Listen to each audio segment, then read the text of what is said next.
اللہ فرماتا ہے یا ایھا الذین آمنوا لا تسألوا عن اشیاء ان تبد لکم تسؤکم۔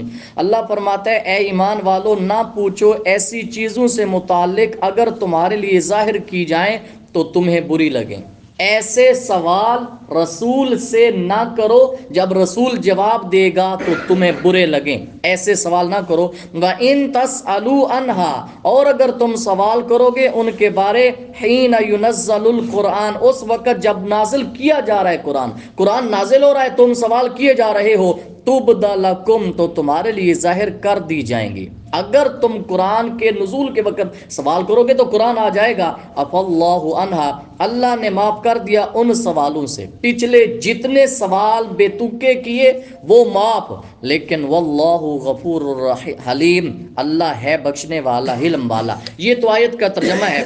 شان نزول سنیں، اس کے اندر دو تین اقوال ہیں۔ ایک قول یہ ہے، کوئی صحابی، بخاری شریف کے اندر حدیث موجود ہے، کوئی صحابی آ جاتے، کوئی شخص آ جاتے، یا رسول اللہ میری اونٹنی گم ہو گئی ہے لہٰذا آپ بتائیں وہ کہاں ہے۔ ایک اور آ جاتے، یا رسول اللہ میرا باپ کون ہے۔ اللہ نے یہ منع فرما دیا، اے ایمان والو میرے نبی سے ایسے سوال مت کرو، جب ظاہر ہو جائیں تو پھر تمہیں برے لگیں گے کہ تمہارا باپ کون ہے، جب ایسے سوال میرے نبی صلی اللہ علیہ وآلہ وسلم سے نہ کرو۔ دوسرا سنیں، حضرت انس بن مالک، بخاری شریف کی روایت، کہتے ہیں سورج ڈھلنے پر ظہر کی نماز میرے آقا صلی اللہ علیہ وسلم نے پڑھائی۔ ظہر کی نماز پڑھا کے خطبے کے لیے کھڑے ہوئے، کہتے ہیں قیامت تک کے احوال کو بیان فرما دیا، قیامت تک جو کچھ ہونے والا تھا بیان فرما دیا۔ اب اس کے بعد میرے آقا نے فرمایا جو کسی نے پوچھنا ہے وہ پوچھ لو۔ فرمایا خدا کی قسم میں یہاں سے ہلوں گا نہیں، میں تمہاری اس بات کا جواب دوں گا۔ یہ بخاری کے اندر ہے، یہ غیب مصطفیٰ صلی اللہ علیہ وسلم بخاری شریف کے اندر ہے کہ میرے آقا نے فرمایا میں یہاں سے ہٹوں گا نہیں، میں تمہیں جواب دوں گا۔ کہتے ہیں بہت سارے لوگ روئے، بہت زیادہ لوگ روئے، آپ بار بار فرماتے رہے ہے کوئی اٹھے اور مجھ سے پوچھے میں آج بتاؤں گا۔ ایک شخص کھڑے ہوئے جن کا نام ہے حضرت عبداللہ، عرض کرتے ہیں یا رسول اللہ صلی اللہ علیہ وسلم میرا باپ کون ہے۔ جرت کی اور پوچھ لیا یا رسول اللہ میرا باپ کون ہے۔ میرے آقا صلی اللہ علیہ وسلم نے فرمایا تمہارا باپ حذیفہ ہے، تمہارا باپ، اب نام ہے ان کا عبداللہ بن حذیفہ۔ اب ان صحابی کا عقیدہ اور یقین دیکھو، بعد میں اس صحابی سے پوچھا گیا کہ تم نے نبی کے ماننے پہ اپنا باپ حذیفہ مان لیا۔ صحابی کے الفاظ ہیں، صحابی عرض کرتے ہیں اگر اس دن رسول اللہ میرا باپ کسی حبشی غلام کا بھی بتاتے میں تب بھی مان لیتا۔ کیوں؟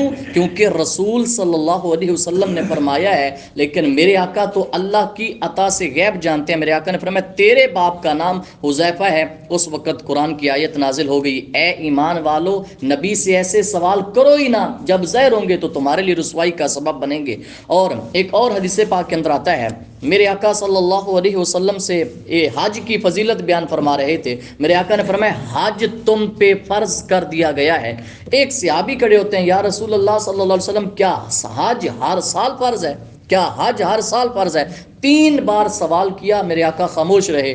چوتھی بار جب کیا، میرے آقا فرماتے ہیں جو میں بیان نہ کروں اس کے پیچھے مت لگا کرو، جو میں بیان نہ کروں۔ میرے آقا فرماتے ہیں جو جب تو پوچھ رہا تھا نا کہ ہر سال حج فرض ہے، اگر میں ایک مرتبہ کہہ دیتا ہاں تو ہر سال تم پہ حج فرض ہو جاتا، فرمایا تم پہ تو مشکل ہو جانی تھی۔ لہٰذا اللہ فرماتا ہے میرے نبی سے ایسے سوال نہ کرو، جب تمہیں وہ جواب دے گے، میرے نبی جواب دے گا تو تمہارے لیے پریشانی ہو جائے گی، تمہارے لیے شرمندگی ہوگی، تمہیں برا لگے گا، ایسے سوال نہ کرو۔ ہاں وہ سوال جن کا تعلق ایمان سے ہے، جن کا تعلق دین اسلام سے ہے، ایسا ہر سوال آج بھی جائز ہے۔ لہٰذا آج بھی وہ سوال جن کا دین سے تعلق نہیں ان کو ڈسکس کرنے کی ضرورت نہیں۔ ہاں ایمان کے متعلق، نماز کے متعلق، اسلام کے 5 ارکان ہیں ان کے متعلق بعض لوگ سوشل میڈیا پر سوال ڈھونڈ کر آتے ہیں اور ائمہ مساجد سے پوچھا جاتا ہے، یہ ٹیسٹ لینے کے لیے، امتحان لینے کے لیے